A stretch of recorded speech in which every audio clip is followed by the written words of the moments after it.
Hi everyone, welcome to my channel and welcome to today's vinyl finds video. It's been a pretty eventful couple of days, to be honest, or a couple of weeks actually. I have ordered a number of records and at the moment 6 of them have arrived. 2 are still in the post. We've got a bit of a postal issue going on in the UK. With strikes every so often. I've got the box set which I was expecting during this week has still not arrived. That's been, I think it's been on order since 10, 11, 12 days ago, something like that. Still not arrived. It's still showing as tracking that Royal Mail have got the parcel, so hopefully it'll arrive this week. I've also got another record which I ordered, which again is probably stuck in the system somewhere, so hopefully I'll have that next week, for next week as well, or the next video. But I do have 6 to speak about today. I've been busy collecting various genres this last 2 weeks, and this selection's quite eclectic, you know, quite a broad palette of tastes, to be fair. So the first one, I'm continuing my task of collecting all the early Dire Straits albums. I've got Love Over Gold a few weeks back, as you know if you watched the previous video, and this time I've got original first pressing of Brothers in Arms. I love the track Brothers in Arms. I think it's a great track. As you likely know, this is, I think this is the first commercially made digital recording.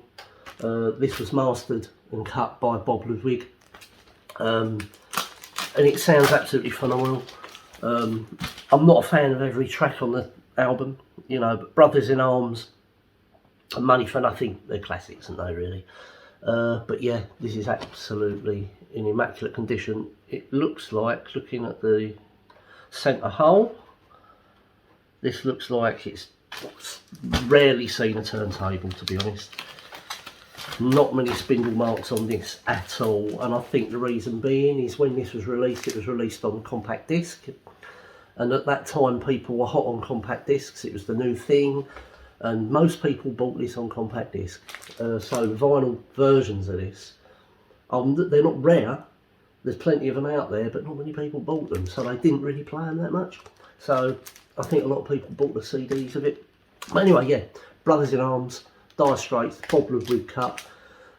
This is probably one of the best audiophile records, you know, that isn't pressed on your super vinyl or whatever. Out the bag, this is brilliant, and it is a really good sounding record. Well recorded, well produced, really well mastered. You know, Bob Ludwig is pretty good, you know. So yeah, Brothers in Arms, Dire Straits. Next one, this is another band that, although I'm not a massive fan of this band, but I cherry pick tracks from each album and I like them. And there's 2 albums of theirs which I really like, and I, you know, for obvious reasons, and that's the Eagles. So this is the only Eagles album I have at the moment, One of These Nights. This is an original first pressing. This is quite odd actually, because you've got 2 mastering engineers. This is a A3B2 cut. So you've got 2 master engineers. You've got, in my notes say, Nick Webb mastered the A side and Richard Langham cut the B side.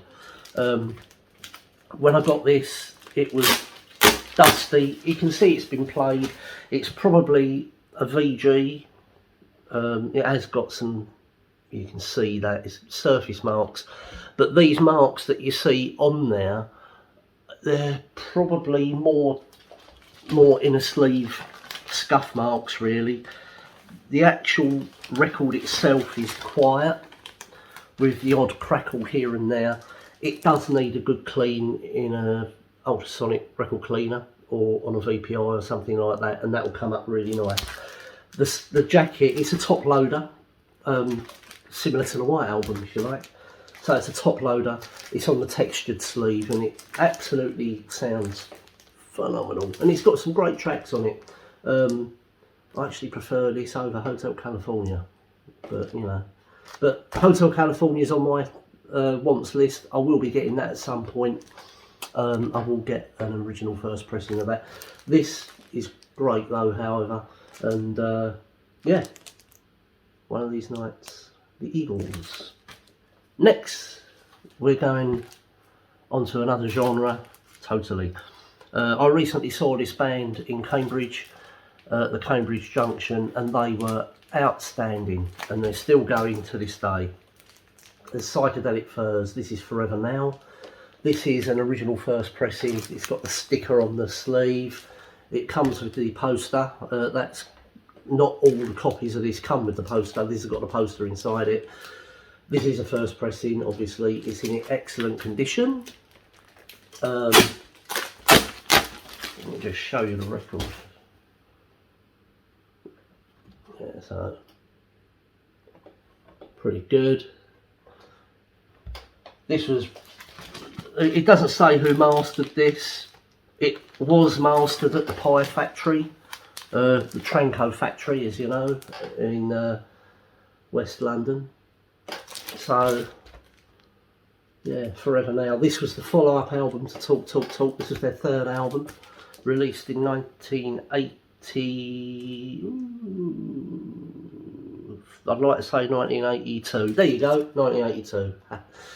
But yeah, this is a great album. It's got President Gas on it, Forever Now. Oh, great tracks. But yeah, Psychedelic Furs, Forever Now. Worth checking out if you're a casual listener of the Furs, and if you've heard Pretty in Pink from watching the film, don't go by that. This album is actually a really good introduction to the Furs if you've never heard them properly. But if you get this album, go backwards and get their previous two albums. The first one, Psychedelic Furs, which is great, and the second one, Talk Talk Talk, which is just as great. And this one is just as great as those two. Alright, the Psychedelic Furs, yeah, Richard Butler, an absolute class act, heavily influenced by Bowie, got a very distinctive voice. If you've heard the Furs, you know what I mean. Yeah, but the Psychedelic Furs, Forever Now, great record, great pressing. This is the first one. If you can get it, get it. They're probably, I don't know if there's a reissue of this. If there is a reissue, it's probably digital. This is all analogue, as you know. So then we're moving on to the next one. Now this is quite a good one. I'm really pleased to get this, and that's Songs to Learn and Sing by Cohen and the Bunnymen. Now this one, when I've got it, let me get it out the shrink, let's get this out. Right, so when I got this, it still came, it's still in the shrink wrap, still wrapped in the shrink. I've left that in there, and it comes with all the inserts. Oh, that's the inner sleeve. It comes with the insert with all the lyrics on it. What I will say is, when I get these OG pressings, if it's got, you know, an inner sleeve with it, I will put a record in a MoFi sleeve.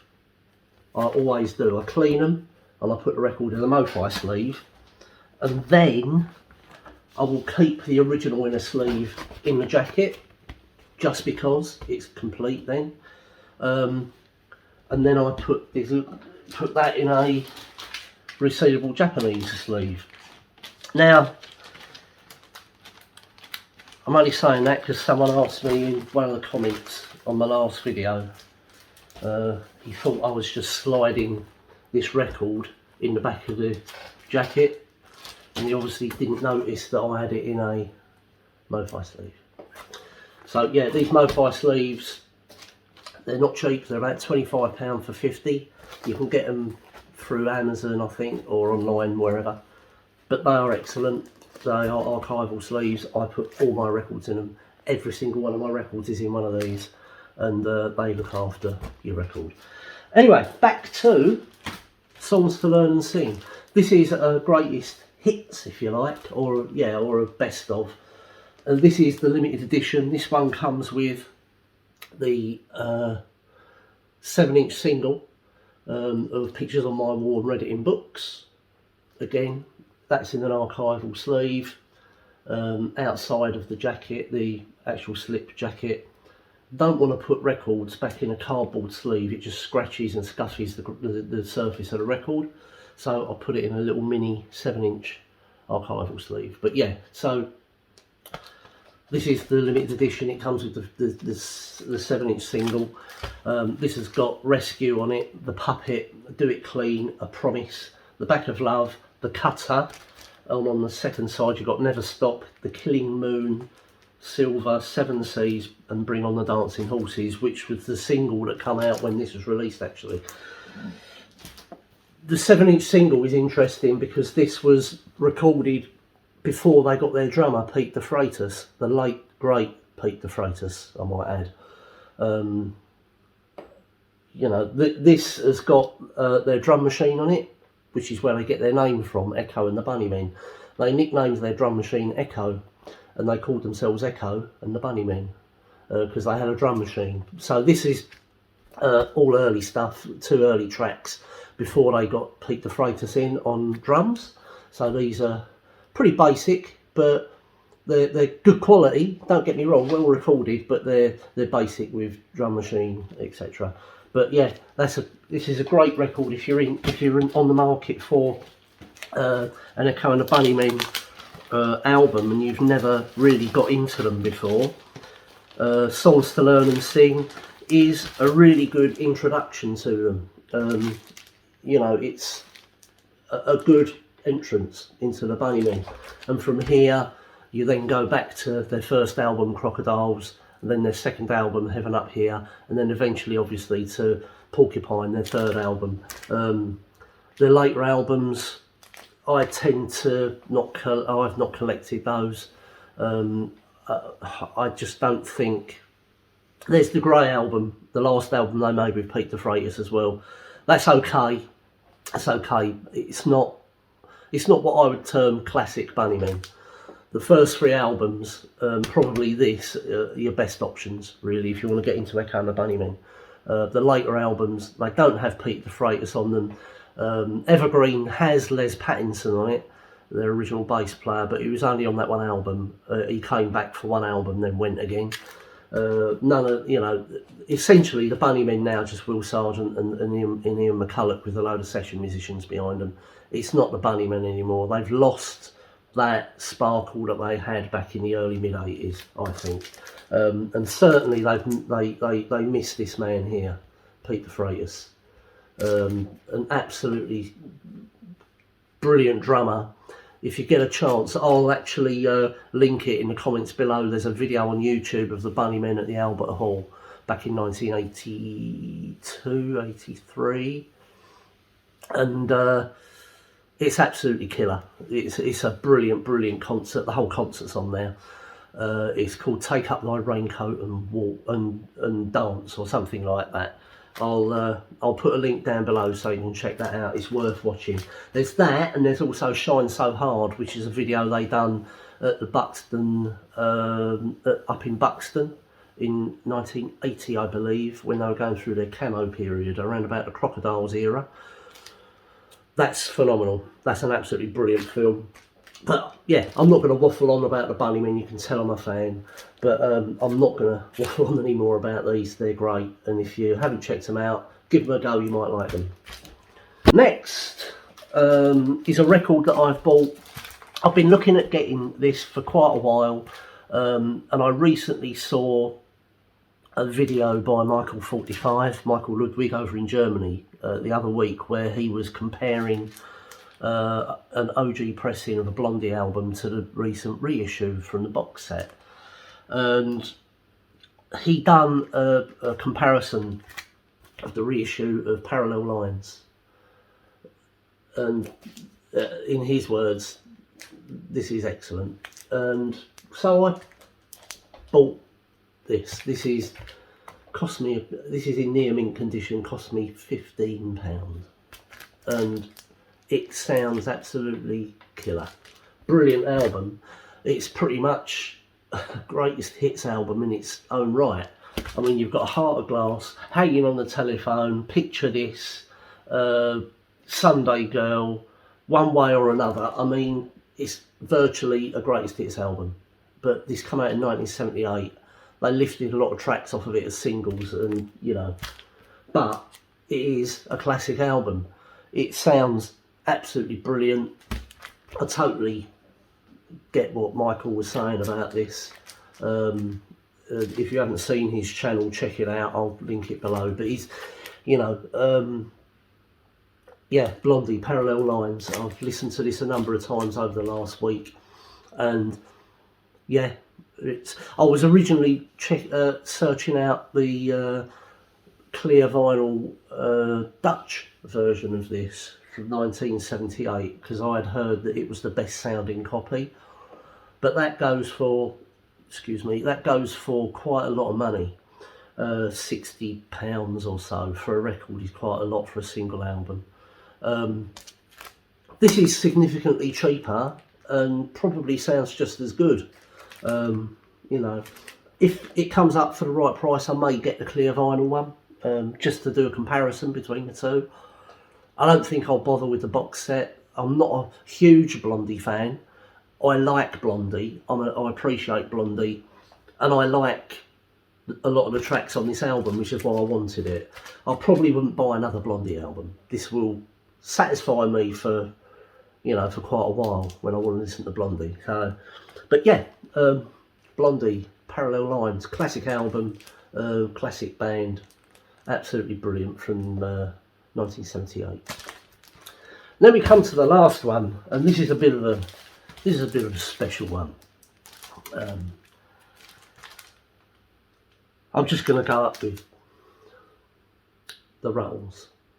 What can be said about the Rattlers? Well, they're the Prefab Four. You know, they wrote some classic songs. Absolutely brilliant. You know, Ron Nasty, brilliant songwriter. Dirk McQuickley, equally just as good. This is a first pressing from 1978. It's a compilation album of all of their best tracks. So this features, let me go through this, Hold My Hand, Number One, With a Girl Like You, I Must Be in Love, and the classic Ouch, Living in Hope, Love Life, and Nevertheless. And over the other side we have got, let's see,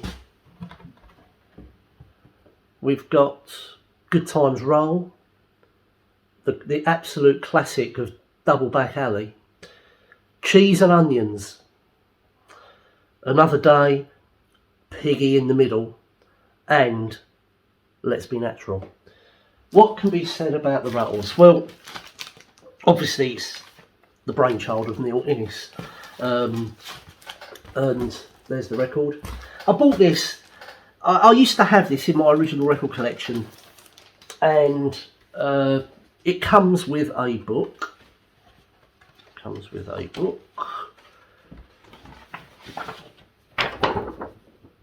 booklet. You know, there's Leggy Mountbatten, their manager. You know, when Rattlemania hit America, absolutely astounding. You know, there you go. The Life magazine, that classic photograph from Life magazine, and there we have, you know, A Hard Day's Rut, absolutely brilliant. Ouch. And obviously there's, you know, Nasty claims Rattles bigger than God. You know, that was a headline they couldn't shake off, wasn't it? You know, yes, that was when the Rattles admitted to taking tea. You know, and that was hitting the news terribly back then. Tragical History Tour. You know, it's a great booklet. This is, you know, Yellow Submarine Sandwich, the cartoon film that they did, and obviously the classic Shabby Road. You know, it's absolutely brilliant. And then there's some photographs from their their final rooftop concert on top of Rattle Records headquarters. This should have come with a picture in a sleeve. It didn't. I did contact the seller and tell him that, you know, and there's that gatefold. Look at that gatefold. There's them when they went to Hamburg. And you can see there's a photograph here with their original bass player, Lepo. Actually, his name was Ollie Holsall. Yeah. But yeah, so the Rattles, a great album actually. It's really well written. A lot of the songs were co-written between Neil Innes and Ollie Holsall, both of which are brilliant musicians in their own right. Obviously Neil Innes from the Bonzo Dog Doodah band, and Ollie Holsall. I don't know much about Ollie Holsall. I will confess up front there. I have done a little bit of research on him, and I know he was he's looked upon as a bit of a genius guitar player. He was left-handed as well, which I found unusual. But, you know, but it's a great album. If you've seen the film All You Need Is Cash, you know what this is about. It's a really good, fun take on the Beatles. You know, a very Python-esque thing. But, the film's great, and the soundtrack album's really good too. So I bought this. I used to have it, I sold it, and I thought, I really fancy getting that again. You know, just a bit of fun when I'm feeling a little bit light-hearted. It's not an audiophile record. It's a fun record to collect, really. Okay, they've actually reissued this recently. I think it's been released with bonus tracks. There's a bonus EP that come with it of Goose Step Mama and a couple of other tracks. Which is going for quite a lot of money actually. So they reissued this a couple of 3 years ago, probably around about 2018, something like that, 2019. But yeah, the Rattles, and that is it for this week. Thanks for tuning in. Hopefully by this time next week my box set would have arrived and I can do an unboxing of that. It's an old box set, it's not a new box set, but it's new to me. But I would like to go over it because I don't think there's been one done on it on YouTube, and I really like this particular band that the box set's about. Other than that, if you like my content, click like and subscribe. Do all the usual thumbs up, malarkey, and all that stuff. And I shall see you next week. Thank you very much indeed.